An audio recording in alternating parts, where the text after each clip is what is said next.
जब जन्म हुआ था तुम्हारा तो क्या था तुम्हारे पास? 1.5-2 किलो का शरीर मिला था, वही लेकर पैदा हुए थे। वो भी शरीर मां के रक्त और मांस से निर्मित हुआ था, तुम्हारा नहीं था। लेकिन 1.5-2 किलो का शरीर लेकर पैदा हुआ। अब वो शरीर भी 60 किलो का हो गया। अब कितने लोगों का शरीर 160 किलो का है। क्या बात, कितना मिला, डेवलपमेंट हुआ। ये कम मिला। फिर थोड़ा बड़े हुए, माँ बाप को पहचानने लगे, माँ बाप मिले, भाई बहन मिले, दादा दादी मिले, परिवार मिला, कुल कुटुंब मिला, फिर धन दौलत जमीन मिली, गाड़ी मिली, फिर शादी हुई, पत्नी मिली और पति मिला। शादी के नाम पर लड़के और लड़कियां बहुत खुश होते हैं कि अब जिंदगी का आखिरी रिजल्ट आने वाला है। बहुत खुश होते हैं, अब मैं पति बन जाऊंगा। लड़की सोचती मैं पत्नी बन जाऊंगी। और लड़की बहुत आस लेकर ससुराल जाती है। उसको जितना गहना पहनाओ, कपड़ा पहनाओ, सब पहन लेती है। चूड़ी ऊड़ी, पायल, बिछिया, नथुनी, गले का हार, कान में कुंडल, जितने अंग हैं सब में सब सोना चांदी लाद दिया जाता है। और वो ससुराल जाती है, चलती है, पायल बजती है, छुम छुम की आवाज होती है। दुल्हन भी खुश है, दूल्हा भी खुश है, सास ससुर भी खुश हैं कि झुम झुमका गिरा रे पटना की बाजार में।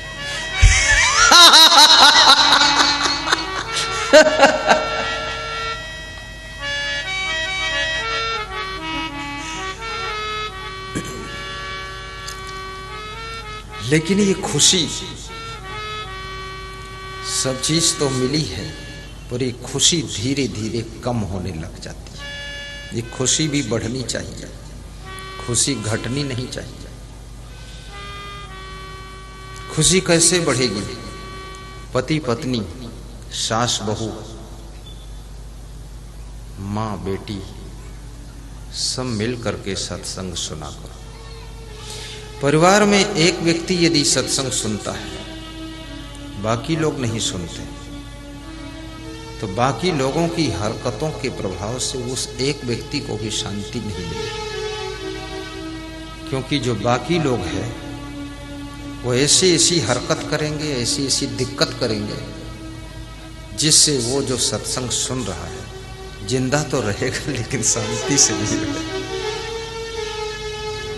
इसलिए रामायण कहती है कि हम सेवक परिवार समेता, नाथ न सकुचो आयस देता। परिवार सहित प्रवचन में बेटे को भी बिठाइए, बेटी को भी बिठाइए, नाती पोता को भी बिठाइए, दादा दादी को भी प्रवचन सुनाइए।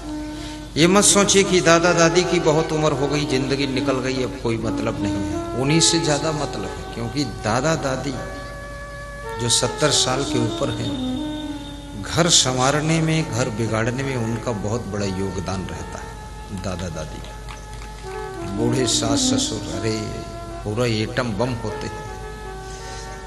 तुम महाशिवरात्रि में बोलते हो बम बम, और वो बोलते हैं एटम बम। इन बूढ़ों को भी संभालना जरूरी है, ताकि ये लोग बहुओं से प्रेम करें, सभी बेटों पर कृपा रखें, अपने पोतों पर दया रखें। और खाट पर पड़ा हो व्यक्ति, उठ न पाता,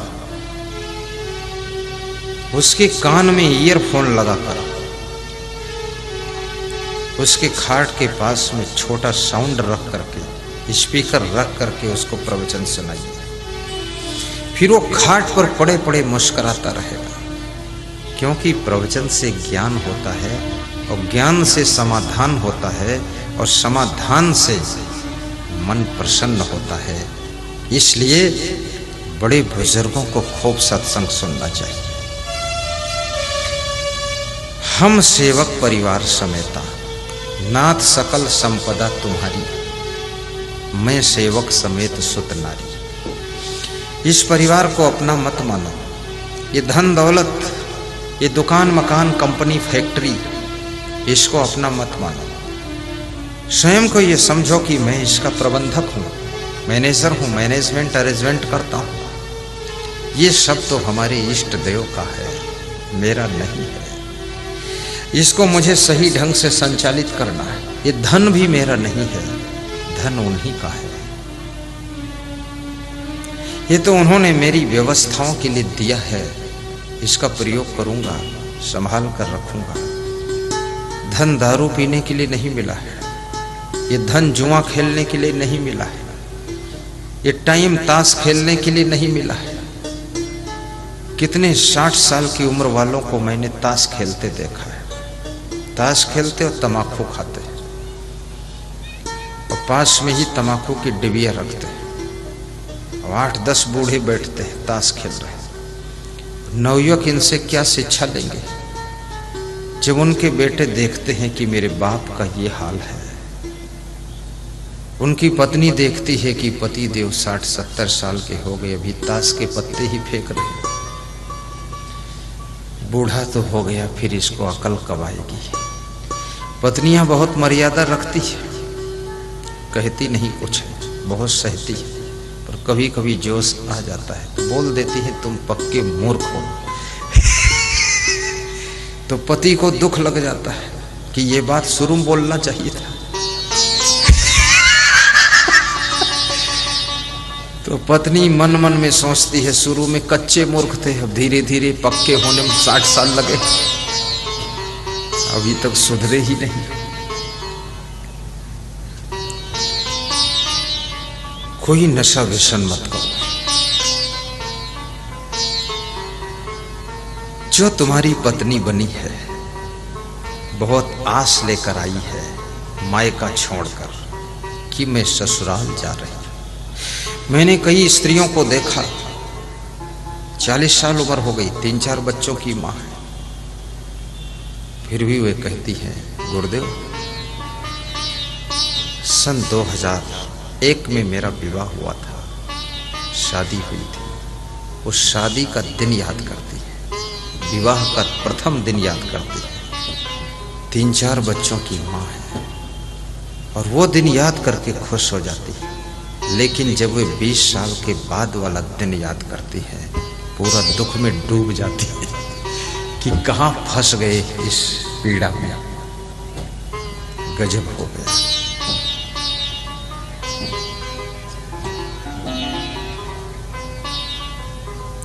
साहिब बंदगी बोले,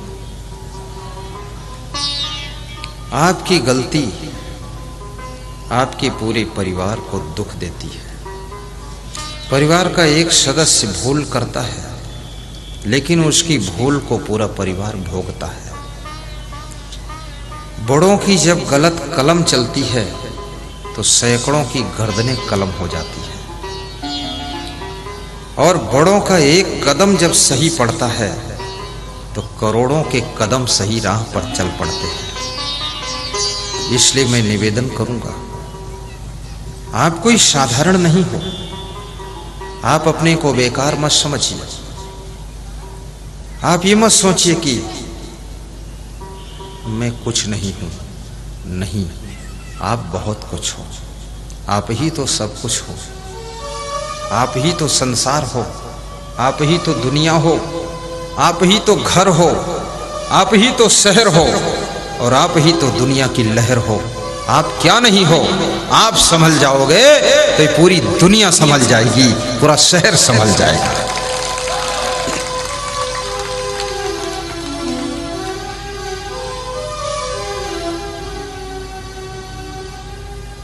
जब किसी व्यक्ति का विवाह होता है तो जो स्त्री का पति बनता है, पत्नी को पता नहीं, पति को पता है कितनी खुशी होती है, बहुत खुश होता है। लेकिन धीरे धीरे वर्ष बीतता है, खुशी कम हो जाती है। बच्चों का जन्म होता और खुशी कम होती है। 10 साल के बाद ऐसी दशा हो जाती है कि जिंदा में ही 10वां करने लायक हो जाते हैं।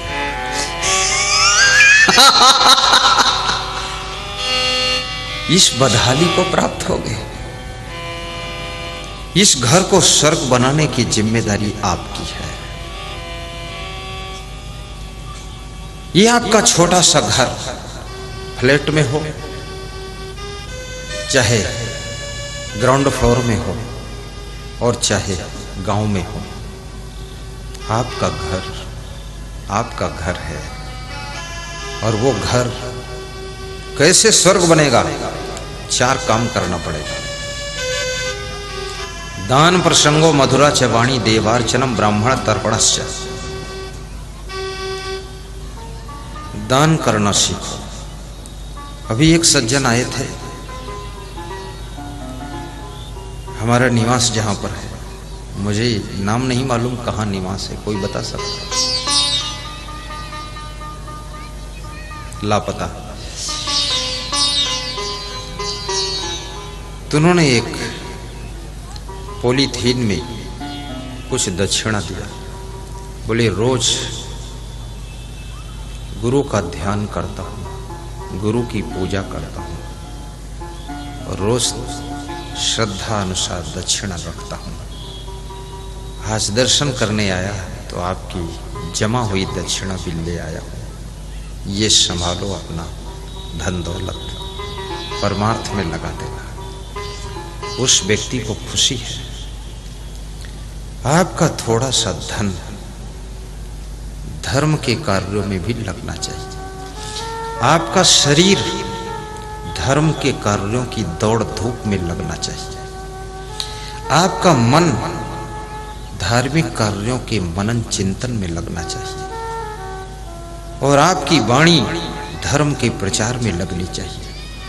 अभी एक यहाँ कथाकार बैठे थे, कह रहे थे कभी आध्यात्मिक क्षेत्र में मेरी सेवा की जरूरत पड़े, गुरुदेव याद करना, वाणी से आपकी सेवा करूंगा।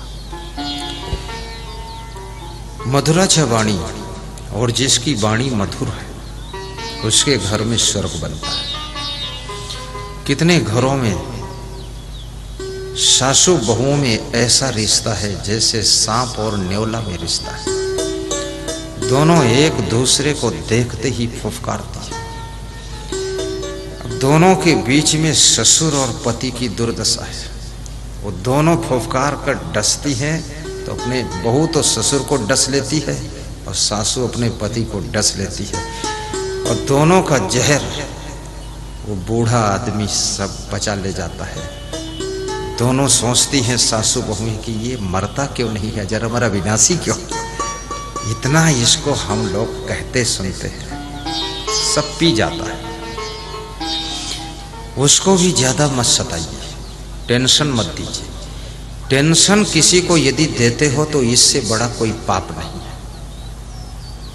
किसी की जमीन को हड़प लेना, किसी का पैसा लेकर मार देना और किसी की कन्या के विवाह में बाधा डाल देना, किसी के सिस्टर के विवाह में रोक टोक लगा देना। किसी व्यक्ति को यदि आपने टेंशन दिया है तो आपको शांति कभी नहीं मिलेगी। शांति उन्हें मिलती है जो दूसरों को प्रसन्नता बांटते हैं, वे बिना कुछ किए शांति और प्रसन्न रहते हैं। जो दूसरों को टेंशन में ढकेलते हैं वे कभी शांति नहीं पाते।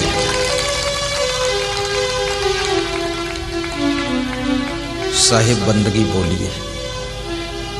श्री चवन ब्रांड के जीवन में जरूरत के वृहद उत्पादों की श्रृंखला के साथ संपूर्ण उत्पाद आटा, पोहा, चाय पत्ती, बिस्किट, रस्क, नमकीन, मसाले इत्यादि उत्पादों के साथ साथ आयुर्वेद के बेहतरीन उत्पाद भी, जिसमें कमर दर्द, घुटना दर्द, जोड़ों के दर्द, शुगर, बीपी, मोटापा इत्यादि विभिन्न रोगों की औषधियाँ भी हैं। इन सारे उत्पादों का अपने जिले में सुपर डिस्ट्रीब्यूटरशिप व तहसील डिस्ट्रीब्यूटरशिप या अपने गांव के स्वदेशी केंद्र के लिए आज ही संपर्क करें। 9516264444 पर या 0771459999 पर। श्री च्यवन स्वदेशी केंद्र। श्री च्यवन आयुर्वेद पिछले 5 वर्षों में लगातार अपनी बेहतरीन औषधियों के द्वारा 1 लाख से अधिक लोग जो दर्द से बेचैन थे, उनका घुटना दर्द, कमर दर्द, जोड़ों के दर्द को ठीक किया है। आगे हमारा यह प्रयास अनवरत जारी है। आप बिना किसी ऑपरेशन के अपना घुटना दर्द, कमर दर्द व जोड़ों के दर्द को आयुर्वेद की सर्वश्रेष्ठ औषधियों के द्वारा ठीक किया जा सके। इसलिए आज ही आप अपने किसी भी प्रकार के घुटने दर्द को ठीक करने के लिए श्री च्यवन आयुर्वेद की औषधियों को अपने घर पर होम डिलीवरी के लिए संपर्क करें। आज ही ऑर्डर करें श्री च्यवन के अचूक औषधियों को। आप हमसे इन नंबरों पर संपर्क कर सकते हैं 7714599999, 7716755555। श्री च्यवन आयुर्वेद।